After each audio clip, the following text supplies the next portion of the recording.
அவைத்தலைவர் அவர்களே, வணக்கம். எனக்கு முன்னால் குறுக்கீடு செய்து பேசிய மாண்புமிகு அமைச்சர் அவர்கள், இந்தியை எதிர்த்தால் அது இந்தியாவை எதிர்ப்பது என்று அவர் கூறினார். இந்தி திணிப்பை எதிர்த்தால்தான் அது இந்தியாவை பலப்படுத்துவது என்பதை அமைச்சருக்கு அடிக்கோடிட்டு காட்ட விரும்புகிறேன்.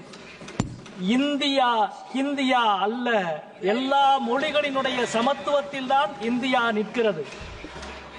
காசி தமிழ் சங்கத்திற்கு கொடுக்கிற முக்கியத்துவத்தை கல்விக்கு காசு கொடுங்கள் என்று கேட்டால் அது புரியாத உங்களுக்கு எந்த தாய்மொழியின் அருமையும் புரிய போவதில்லை, கல்வியின் அருமையும் புரிய போவதில்லை. கூட்டாட்சியின் மீதான தாக்குதல் தான் நவபாசிசத்தினுடைய கூறு. நீங்கள் கொடுத்த அறிக்கையிலிருந்து சொல்லுகிறோம். நிதி ஆயோக்கினுடைய அறிக்கை வறுமை ஒழிப்பு திட்டத்தில் முன்மாதிரியாக இருக்கிற முதல் மாநிலம் தமிழ்நாடு என்று சொல்கிறது. உங்களது பொருளாதார அறிக்கையில் மனித வளத்தை பெருக்குவதில் முதல் இடத்தில் இருக்கும் மாநிலம் தமிழ்நாடு என்று சொல்கிறது. நீங்கள் கொடுத்திருக்கிற அறிக்கையில் டெக்ஸ்டைல் ஏற்றுமதியில் முதலிடத்தில் இருக்கும் மாநிலம் தமிழ்நாடு என்று சொல்லுகிறது.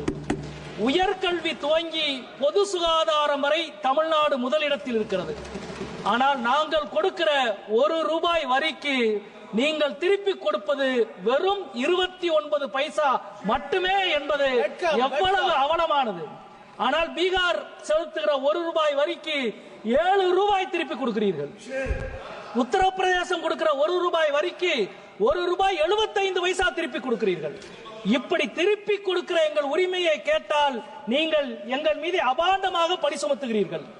நிதியில், கல்வியில், ஆட்சி நிர்வாகத்தில் என எல்லா முனைகளிலும் கூட்டாட்சியை தாக்குகிறீர்கள். மாநிலங்களை பட்டினி போட்டு பணிய வைக்கிறீர்கள்.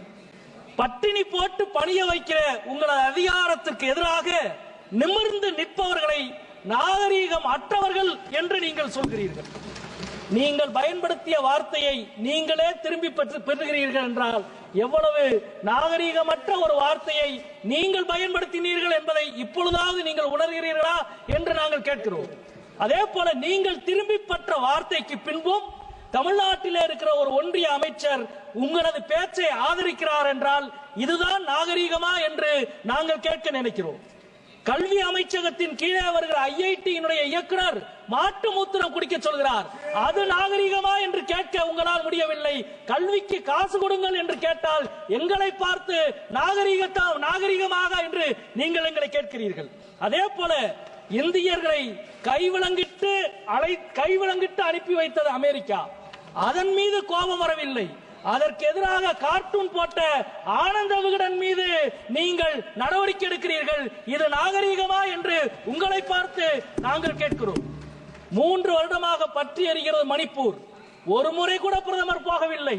ஒரு முறை கூட போகாத பிரதமர் இருக்கிற ஒரு அவைக்கு மணிப்பூரின் பட்ஜெட்டை தாக்கல் செய்கிறீர்களே, இது நாகரீகமா என்ற கேள்வியை உங்களிடம் நாங்கள் கேட்க விரும்புகிறோம். இதே அவையில் 543 உறுப்பினர்கள் இருக்கிறோம். ஆனால் 848 இருக்கையை இந்த அவையிலே நீங்கள் அமைத்திருக்கிறீர்கள். உங்களது மறைமுக சதி திட்டத்திற்காக தென் மாநிலங்களின் உரிமையை நசுக்க நினைக்கிற உங்களின் சதிக்கு எதிராக இன்றைக்கு தமிழ்நாடும், தமிழ்நாட்டின் முதலமைச்சரும், தமிழ்நாட்டின் அனைத்து கட்சிகளும் இன்றைக்கு ஓரணியில் நிற்கிறார்கள். தென் மாநிலங்களுக்கு நீங்கள் இழைக்கிற வஞ்சகத்துக்கு எதிராக இந்தியாவின் கூட்டாட்சியை காப்பதற்கு நாங்கள் உறுதி பூண்டிருக்கிறோம். அதே போல இதே அவையில் நீங்கள் தாக்கல் செய்திருக்கிற இந்த நிதிநிலை அறிக்கையில் சிறு குறு தொழில்களுக்கு மிக அதிகமான வட்டி, ஆனால் கார்ப்பரேட்டுகளுக்கு மிக அதிகமான வரி விலக்கு. உங்களது வரி கொள்கையை ஒரு வரியில் விளக்குவதற்கு இது ஒன்றே போதும் என்று நினைக்கின்றேன். அதே போல நரேகா, கடந்த 3 மாதமாக நரேகாவுக்கு கொடுக்க வேண்டிய தொகையை ஒன்றிய அரசு விடுவிக்க மறுக்கிறது.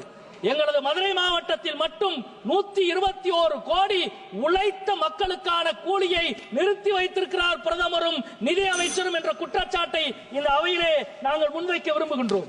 அதே போல இன்றைக்கு மும்மொழி கொள்கையை கடைபிடித்தால்தான் தமிழ்நாட்டுக்கு கொடுக்க வேண்டிய, கல்வித்துறைக்கு கொடுக்க வேண்டிய 2500 கோடியை விடுவிப்போம் என்று கல்வி அமைச்சர் சொல்லுகிறார். பட்டினி போட்டு பணிய வைக்க முடியும் என்று அதிகார வர்க்கம் நினைத்தால் பட்டினி போட்டாலும் பணியாத தன்மானமும் பகுத்தறிவும் கொண்ட தமிழ் சமூகம் உங்களுக்கு பாடம் புகட்டும். கொடுப்பதால் மட்டுமே நீங்கள் உயர்ந்தவர்கள், பெறுவதால் மட்டுமே நாங்கள் தாழ்ந்தவர்கள் அல்ல. அரசியல் சாசனத்தை விட உயர்ந்தவர்கள் யாரும் இல்லை என்பதை தமிழ்நாடு மீண்டும் மீண்டும் புரிய வைக்கும் என்று சொல்லி முடிக்கிறேன். நன்றி, வணக்கம்.